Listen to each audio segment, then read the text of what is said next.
جو جیش اسامہ والی بات ہے نا اس کو کلیریفائی کر دیں. جی میں نے کلیریفائی کیا ہے. نہیں اس میں پتہ ہے یہ موقف کیا بناتے ہیں ان کا موقف. جی مجھے پتہ ہے ان کا یہ کہتے ہیں جی کہ رسول پاک صلی اللہ علیہ وسلم نے جان بوجھ کر ان کو اللہ پاک نے غیبی خبر دی تھی کہ میں دنیا سے وصال فرما رہا ہوں، اور ان کو یہ پتہ تھا ان کے بقول کہ جی وہ یہ معاملات اس طرح کریں گے، اسی لیے انہوں نے یہ جو شیخین علیہ السلام تھے ان کو انہوں نے کہا تھا کہ تم اس چھوٹے بچے کے انڈر ہو کے چلے جاؤ تاکہ یہ لوگ دور ہو جاتے. یہ کہتے ہیں یہ پورا اسقیفہ والا معاملہ ہوتا ہی نہ حضرت علی کو ان کے انڈر نہیں کیا. اس کا مطلب آپ کیا سمجھ رہے ہیں کہ شیخین جو ہیں وہ اللہ سے بھی جیت گئے، رسول اللہ سے بھی جیت گئے، اس اللہ سے جس نے قرآن میں کہا هو الذی ارسل رسولہ بالہدی ودین الحق لیظہرہ علی الدین کلہ، اس دین کو سارے ادیان پہ غالب کرنے کے لیے جس پیغمبر کو بھیجا تھا. قرآن میں 3 جگہ یہ آیت آئی، اللہ تعالیٰ ناکام ہو گیا نعوذ باللہ.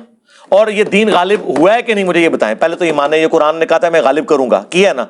ہاں تو غالب رسول اللہ کے دور میں ہوا ہے یا خلفائے راشدین کے دور میں ہوا ہے؟ رسول اللہ کے دور میں تو صرف مکہ مدینہ اور حجاز کی سرزمین تک تھا.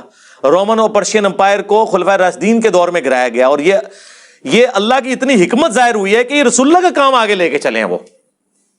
اور دوسری بات، بڑے بڑے لیڈرز آئے ہیں وہ اپنی زندگی میں کامیاب ہوئے ہیں. رسول اللہ میں اور باقی لیڈروں میں فرق یہ ہے کہ رسول اللہ دنیا سے چلے گئے، آپ کے ہزاروں ساتھی مرتد بھی ہو گئے، اور یہ وہ ساتھی تھے جو اینڈ پہ صرف آپ کے دبدبے کی وجہ سے مسلمان ہوئے تھے. یہ آپ کے صحبت یافتہ نہیں تھے، یہ ذہن میں رکھیے گا. ان میں سے کسی نے نہیں حضور کو چھوڑا کبھی، وہ حضور کو جینولی پیغمبر مان چکے تھے. باقی لوگوں نے حضور کو قریش کا غلبہ سمجھتے ہوئے ایک بڑے جنگجو کی بیعت کر لی تھی کہ جو سب پہ غالب آ گیا، وہی چھوڑ بھی گئے. اتنے لوگ چھوڑ گئے، چند لوگ باقی رہ گئے، انہوں نے ان کو بھی شکست دی اور رومن اور پرشینز کو بھی شکست دے دی. سوائے اس کے کوئی چیز نہیں ہے کہ غیبی مدد ہے اللہ کی، اور وہ وعدہ پورا ہو گیا. هو الذی ارسل رسولہ بالہدی ودین الحق لیظہرہ علی الدین کلہ. اور پھر دوسری میں اس کو کنکلوڈ کرتا ہوں، آپ کے سوال ختم ہو گئے. مولانا اسحاق کا ایک جملہ سونے کے قلم سے اور سونے کے پانی سے لکھنے کے یعنی قابل ہے. انہوں نے کہا تھا بتاؤ خلفائے راشدین نے کون سی اپنی جدادیں منائی ہیں، اپنے بچوں کے لیے کیا چھوڑ کے وہ مرے ہیں کہ تم کو کہ انہیں لالچ تھی.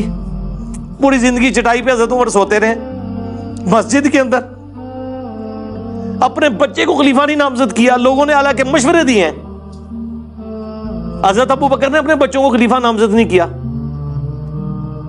پوری زندگی کس برسی میں ایک اسلام کے غالب ہونے تک ساری تکلیفیں اللہ سے اٹھائیں.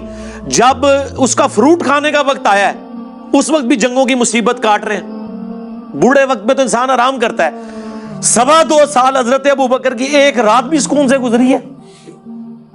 کتنے معاذوں پہ جنگ کھولی ہے، منکرین زکات، مسیلمہ کذاب، پرشین امپائر، اور ایون رومن امپائر کے لیے بھی آپ نے اپنے وہ جب حضرت بلال نہیں ان کو روک رہے تھے، حضرت بلال کو بھی بھیجنا پڑا.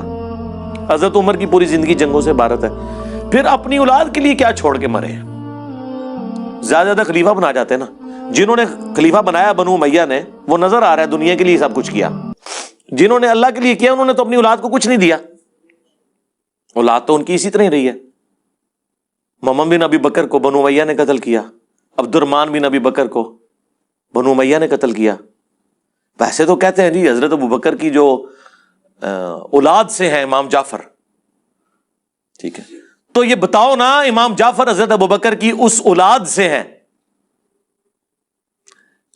کہ جس اولاد کو بنو امیہ نے قتل کروایا ہے. محمد بن ابی بکر اگلی گل نہیں دستے، ادھی گل دس دینے. اس کو تو آپ درست ہی نہیں سمجھتے. یعنی اس سے مراد میں ناسبیوں کو کہہ رہا ہوں.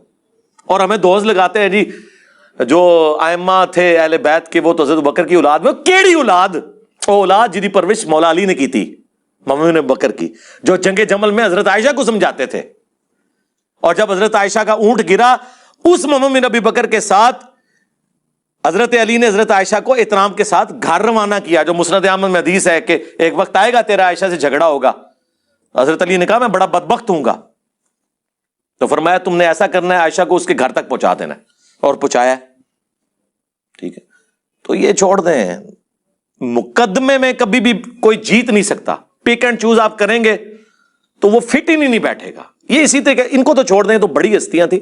میں اپنے بارے میں دیکھتا ہوں کہ میرے بارے میں بلیم لگا رہے ہیں کہ جناب یہود و نصارہ سے فنڈنگ آ رہی ہے. آپ کیا سمجھتے ہیں یہ جب بکواس کر رہے ہوتے ہیں تو اس سے میرے کوئی ارادہ متزلزل ہوتا ہے، میرے تو ایمان میں اور اضافہ ہوتا ہے کہ یا اللہ میں واقعی ٹھیک ہوں، مجھے تو پتا ہے مجھے فنڈنگ نہیں آ رہی، ٹھیک ہے، تو میں تو اور پکا ہو جاتا ہوں نا۔ اس کے جھوٹے الزام لگانے سے کیا سمجھتے ہیں یہ کہ مجھے پیچھے کر لیں گے، میں تو اور چڑھ کے آؤں گا۔ انہوں نے ٹرینڈ چلایا، میں لا کے ہاتھ چپڑا چڑی، انہیں اس وقت انہوں روندے ہون گے کہ ایسی ٹرینڈ کیوں چلایا، اور ٹرینڈ بھی خیر ان کے اوپر الٹ گیا۔ اس ٹرینڈ میں تو سارے میکسیمم کمنٹس ہمارے حق میں تھے، ان کے حق میں تو بہت تھوڑے کمنٹس تھے۔ تو یہ چیز دیکھیں، پک اینڈ چوز نہ کریں، مقدمے کو دیکھیں۔ صلو علی محمد وآل محمد، اللہم صلی علی محمد وعلی آل محمد واصحاب محمد وازواج محمد وامت محمد اجمعین الی یوم الدین۔ ٹھیک ہے جی، وما علینا الا البلاغ المبین۔ جزاکم اللہ خیرا۔